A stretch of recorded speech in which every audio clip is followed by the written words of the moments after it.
15 दिन तो अर्जुन तेरे जैसे ये शरीर भी वो कपड़ा ही था।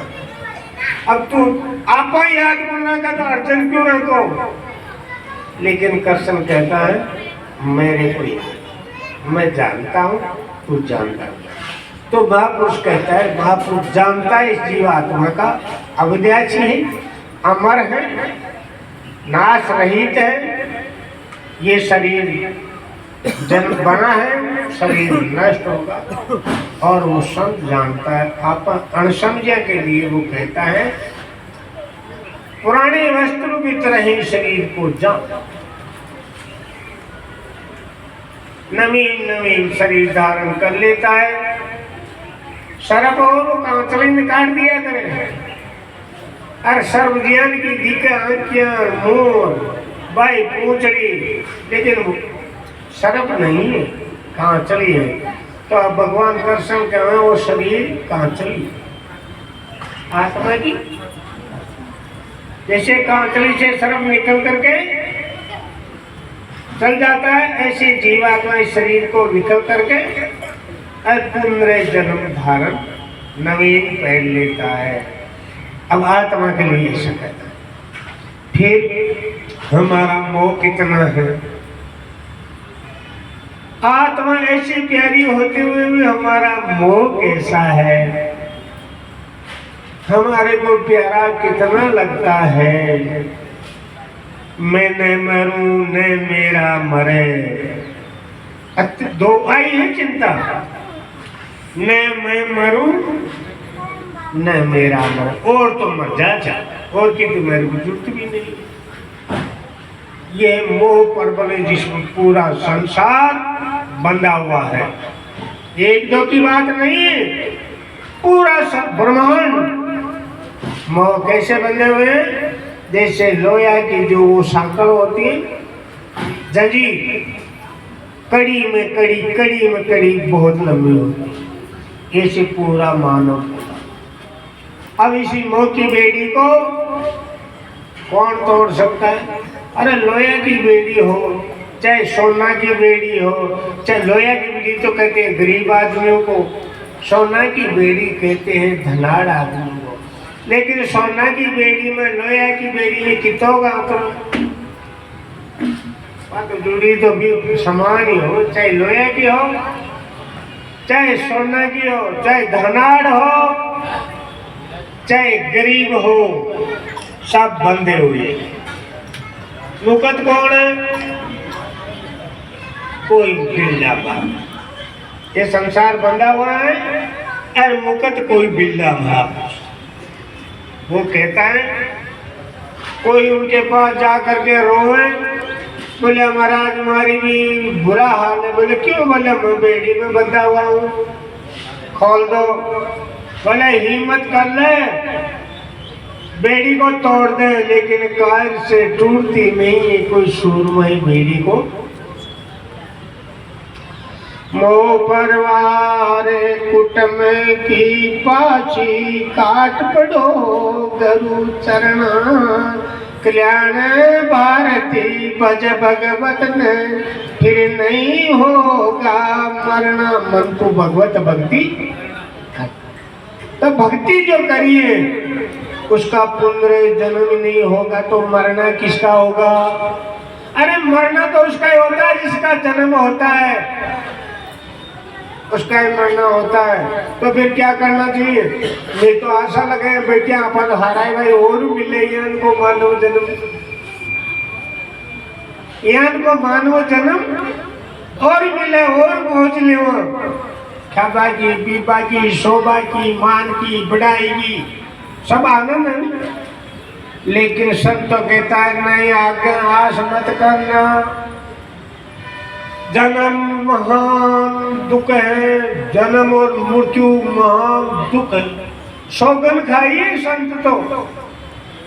जय जय राम जी महाराज ने कहा, अरे हम यहाँ फिर नहीं आएंगे, आया सो तो देख चले, आगे की कसम खाएंगे या फिर नहीं आएंगे।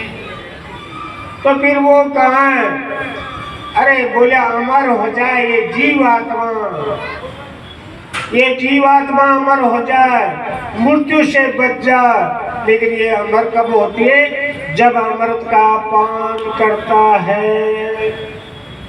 जब अमृत का पान करता है तो जीवात्मा अमर हो जाती है। और जब संसार का विष का पान करती है तो विष से तो मौत होती है।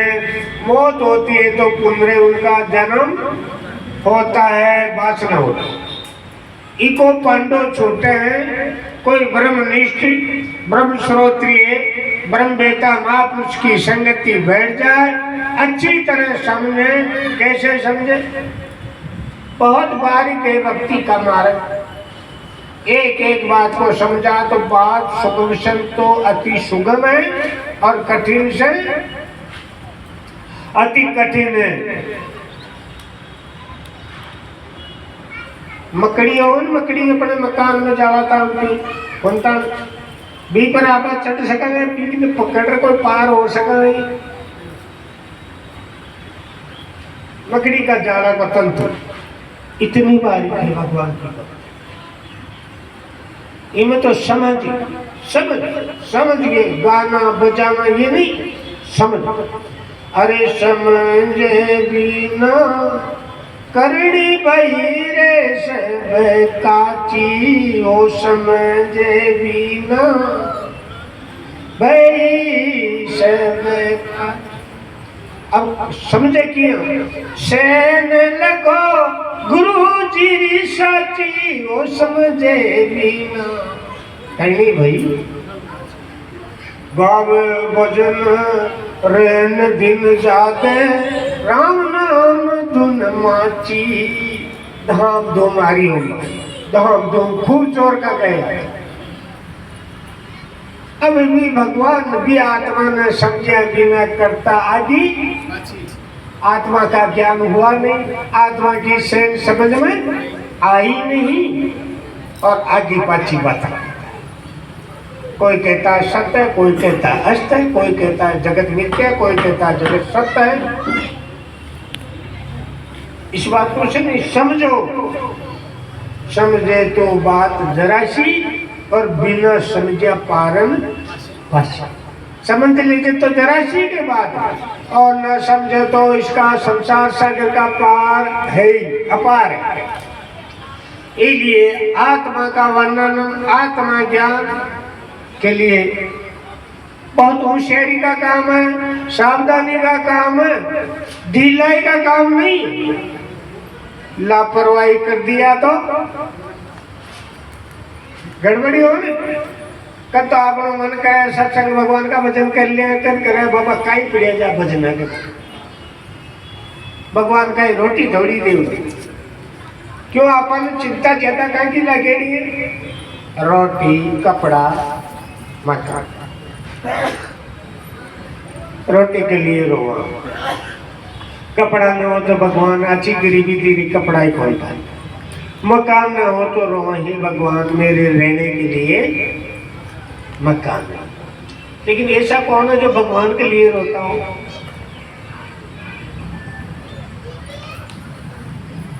घर में मैं मेरा का परिवार में ऐसे मौकी बेड़ी में बंधी हुई है कि मेरा परिवार समान मौत हो जाए तो बताओ उनको। मौत हो जाए तो इतना आता ही भगवान बहुत बुरा किया, मैं अकेला कैसे? होता है तो मोह के कारण होता है। इसी मोह की बेड़ी को कोई महापुरुष काट सकता है।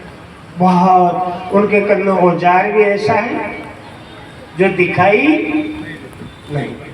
महापुरुष के पास औजार होता है, शब्द रूपी महावाक्य रूपी औजार होता है। और वो मोह की बेड़ी भी दिखाई नहीं देती। अगर लोया की बेड़ी दिखाई दे तो आजकल यहाँ का रट्टा चाल की जो उड़ता ही काटे, बड़ी बड़ी ट्रेनर काट दे तो आपने वाली बेड़ी कटावा में अपन का ही टाइम लगो। लेकिन नहीं तो अपनी मोह रूपी बेड़ी दिखाई देती है, न उनका औजार काटने का अपने को दिखाई। ऐसे हो जाता है। पशु पक्षियों में भी है, मानव में भी है।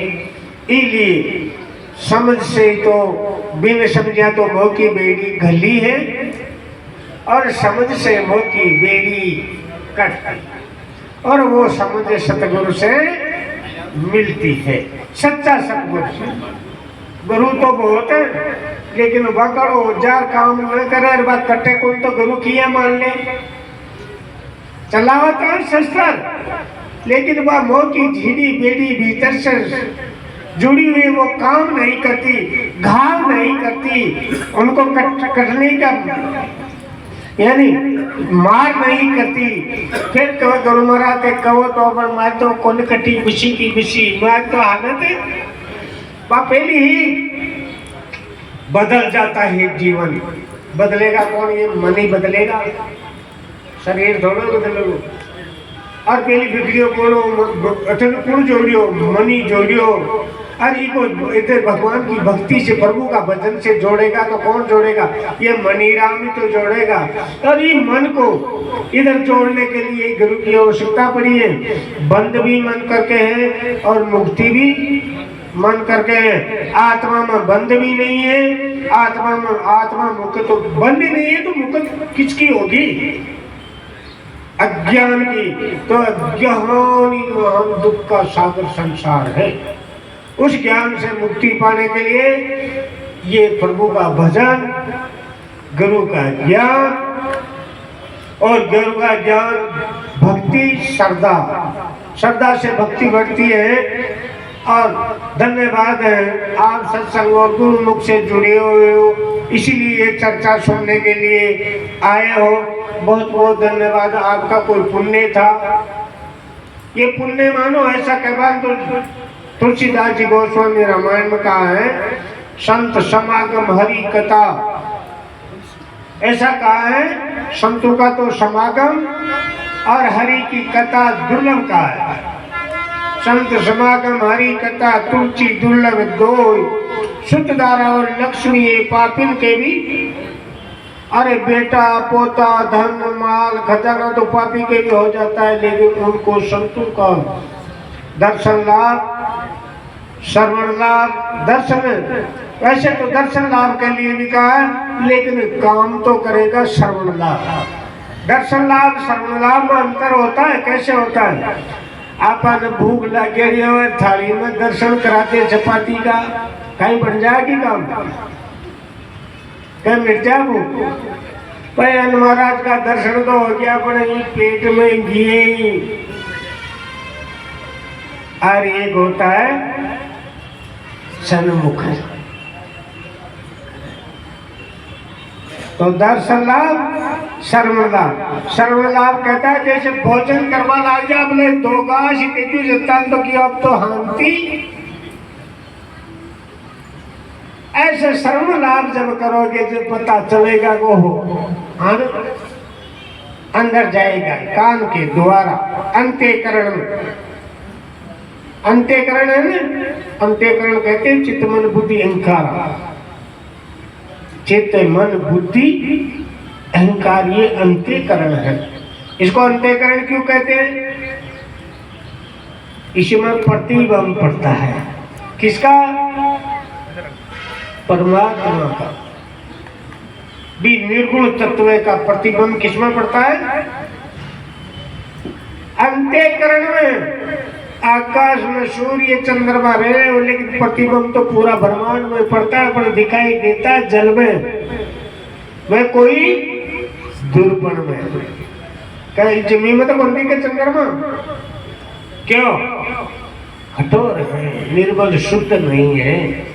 जल शुद्ध होता है, उसी में चंद्रमा चलता हुआ दिखाई देगा, उसी में बदल चलता हुआ दिखाई देगा, उसमें अपना मुख दिखाई देगा, लेकिन पृथ्वी में नहीं होगा, द्वाल में नहीं होगा। ऐसे परमात्मा का प्रतिबिंब किसमें पड़ता है? अंत्यकरण दुर्पण में। अंत्यकरण दुर्पण में स्पष्ट कब दिखाई देगा? जब दुर्पण के मान सफाई होगी। अगर दुर्पण पड़ी है और उसी पर तिथि माटी चढ़ गई, सूर्य को तो दोष को नहीं, विकी तो करना आ रही है, लेकिन भी पर माटी चढ़ गई तो उसमें कैसे दिखेगा सूर्य? तो फिर क्या करे? सूर्य को अपना कहना थोड़ा भाग जाए, आप भी नाराजी करा कोई आपने पार पड़ेगी। लेकिन अगर सूर्य का दर्शन करना है, चंद्रमा का दर्शन करना है, तो दर्पण की सफाई कर लो और दर्शन लाभ ले लो। तो तुम्हारे मन अंतःकरण रूपी दर्पण में अगर कचरा है, सफाई कैसे करोगे? जहां बैठे हो, इस सत्संग से सफाई होती है, इस सत्संग से सफाई होती, जागृति आती, माल विक्षेप आवरणादि दोषों की निवृत्ति होती और विवेक जगता है। बिना सत्संग विवेकन होई और राम कृपा बिना सुन। ये सत्संग वो है, इस सत्संग से तर गए पापी, इस सत्संग से तर गए सब क्षत्रिय महान अपराधी और महान माने तर गए। तो आपा तो बिता अपराधी भी बोले, बिता पापी दुराचारी भी बोले, हाँ, और को हो भी ला तो ये सत्संग का अपन पवित्र करे। इसलिए सत्संग की महिमा अपार है। सत्संग वो जीवन भगवान रखे, जितनी अपनी प्रारब्ध है बटाते की चाल लो डाचो, प्रारब्ध पूरी हो जाली जीतनी सत्य है। इसलिए वो जीवन हो तो ऐसा कहा संत भगवान तो दिलाना गुरु जी बार बार सत्संग, सत्संग मांगिए तो आपने भी या सत्संग सुनवा से वो लाभ मिलो और जीवन रहता तक सत्संग मिलती रहे, महापुरुषों का श्रवण लाभ सुनने के लिए मिलता रहे, जिसे हमारा जीवन पवित्र। जैसे मकान के अंदर झाड़ू एक टाइम काटो, दोन टाइम ले आओ तो कौन बारो कोई कचरो काटियो कोई और ले कौन ले आओ। लेकिन जब शाम सुबह काट दिया तो फिर शाम का क्यों जरूरत पड़ी बताओ? कचरा ले आया थोड़ा जाता है, अपने आप ही आ जाता है। तो अपना अंतःकरण रूपी कमरा के अंदर कचरा तो अपने भी आ ही जाता है, आ जाता है ना। अब उसके लिए वो तो तुम मंत्र बोलो ना, मंत्रों से कूड़ा कचरा सफाई करना चाहो ना, नहीं होगा आपका मकान सफाई। झाड़ू लेकर के सफाई पोछा लगाते रहो, कमरा साफ हो जाएगा। तो आपने झाड़ू लगा दे, वो झाड़ू ही तो है ना। और निर्मल जल से, उत्तम जल से तो पोछा भी तो लगाना पड़ी ना। झाड़ू से फिर भी रह जा धब्बा बुब्बा बैल, लेकिन पोछा से सफाई होती है। तो अमृत रूपी महापुरुषों के वचन सुन करके सफाई होती रहती है, अपना अंतःकरण पवित्र होता रहेगा और गुरु का ज्ञान समझ में आ जाएगा। बोले सतगुरुदेव भगवान की जय, हीरापुर जी महाराज की जय, सभी संत भगवानों की जय।